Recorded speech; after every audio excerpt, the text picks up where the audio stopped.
Like, all my enemies all look the same in the eyes, whether it's Faison, Wanda, Aries, Spears, they all look. And they love my baked chicken. Hey, right now, look up your phone and see what it takes to make broccoli, and tell me he doesn't say heat up water. Can't flip up on me because you're an inferior comedian. I'm going to destroy you and More than 5 years after the Radio Atlanta incident that rocked the internet, Katt Williams is coming clean about what really ticked him off about Wanda Smith's interview. You might remember that after Katt went down on Wanda, she was immediately canceled. Now, Williams has come forward claiming that Wanda pulled the reverse Uno on him, so he had to put her in her place. The comedian's comments have set the internet on fire. Let's delve into this expose by Katt that's reignited the feud.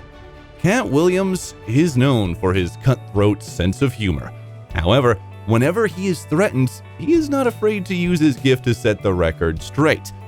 Back in 2018, Katt graced his presence on Wanda Smith's show to do a wholesome interview in the wake of his recent Emmy achievement. But things started spiraling as Wanda started to go off script and tried to put Katt in a tight spot. Katt revealed that before the viral clash, Wanda took him under oath, claiming that she would not talk about controversies he was involved in. it wasn't just that part. It was the fact that before I go in there, she has a conversation about, okay, now, I just want to talk to you because you just wanted Emmy. Katt alleged that the former radio personality asserted that the show would be all about his win, as the listeners wanted to hear it from his mouth. However, Katt revealed that as soon as he stepped foot in the studio, Wanda did a 180 on her previous comments, trying to catch Katt off guard. Well, unlucky for Wanda, Katt wasn't letting up just because he wasn't prepared. And immediately gets in there and goes the opposite way. You can't flip up on me because you're an inferior comedian. I'm going to destroy you and I'm never going to call you out of your name. Most of you might not know about the incident, as it went under the radar and didn't get much coverage from the mainstream media. But it has been revived because in Katt's Shay interview, he spilled the beans. Now, the viral back then would have been viral nonetheless, because Katt had taken shots at many of the industry's big names, including Kevin Hart. But the feud started and the interview's popularity skyrocketed. Now, just to jog your memory, things started going downhill when Wanda started making personal shots at Williams, insulting his personal style. She accused him of having a perm, to which Katt reacted, "My hair is 19 inches long and I have no perm. Come run one of your gnarled fingers through it while you're on air so they can hear you lie." But Wanda didn't take the hint about Katt's ruthlessness and went on to insult his alleged old clothes. This time, Katt didn't mince his words and served her on a silver platter. Shout out to Forever 21's necklace collection. Only one of us has $12 worth of jewelry. If you want to have Wanda's jewelry, please go to Citgo or Quick Trip. If you buy 2 packs of Newport 100s, they will give you everything Wanda has on right now for $7.99. And it comes with a free car wash. And if you can't get your blood pressure down, you can't calm me down. You probably shouldn't talk about sizes. You're big on the radio.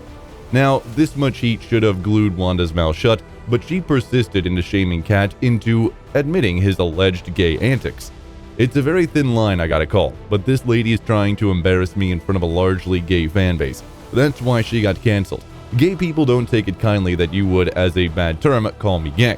Gay people don't feel like it's bad. I don't even know any of the stuff that she had done to my fellow comedians until afterward. I just know that it was a setup.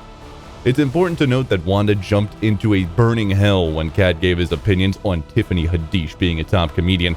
He claimed that Tiff got the higher-ups to serve her deals as they wanted a light-skinned person to appeal to white audiences. She has been doing comedy since she was 16. You can't tell me your favorite Tiffany Haddish joke. Why? Because she ain't had a tour yet. She ain't done a special. She has not proven the ability to tell jokes back-to-back for an hour to nobody. And they're all ready to go down on Monique and up somebody who has shown them Girls Trip. Do you think she wrote Girls Trip, goofball? But Wanda came to Tiff's rescue, claiming that she was real, but Katt shot her defenses down by saying, "Is that what they like? Oh, because everybody's real then? So don't trip.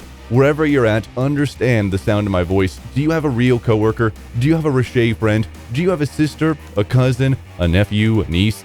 Are they so ghetto? When did that become marketable? Knock it off. They like her because she wants to sleep with a white man." It turned out that Tiffany, who was being dissed, knew her position, so she decided to take the high road by tweeting, "It's official, I made it. Katt Williams talked about me and he didn't have his facts right. I look forward to seeing you on Monday, Katt, when we pick up our Emmys. I just want to shower you with real love because you need it and I love you. Come back to the Wanda feud. You see, after the segment aired, Katt's life took a tumultuous turn. Williams mentioned a reported incident where Smith's husband, Lamora Sellers, allegedly retaliated by threatening him with a firearm. During his explosive interview with Shannon Sharpe, he said, "They tried to kill me this same weekend, not in jokes, with a real gun in my real face on a real camera. Understand I'm losing my life for participating in something that goes along with my job." Additionally, at the time of the incident, Katt detailed in his side of the story, "When we allow a situation where I was talking with a comedian and we were roasting each other, even though I didn't call her out of her name or do anything degrading, it was still okay for her 400-pound husband to come later with a gun and try to end my life. Because I didn't have that man go to jail and ruin that family, it starts to create a culture where it says you can hurt these people. We should be protected. So I wasn't able to voice it appropriately, and when things are in the atmosphere and they don't get tended to, it's a snowball effect." Interestingly, Smith lost her job not too long afterwards.